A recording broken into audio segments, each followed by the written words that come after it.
మనం మోసుకుని వెళ్ళేటువంటి సువార్త దేవుని శక్తి అయి ఉన్నది. దేవుని శక్తి. The word of God says it is the power of God to those who are being saved.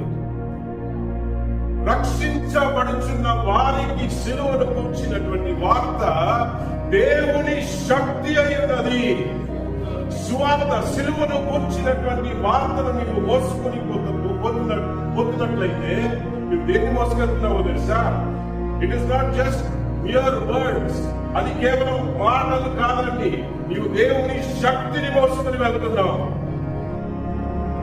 ఒక వ్యక్తి ఒక మనుషుని యొక్క జీవితమును రూపాంతరపరిచేటువంటి దేవుని శక్తి.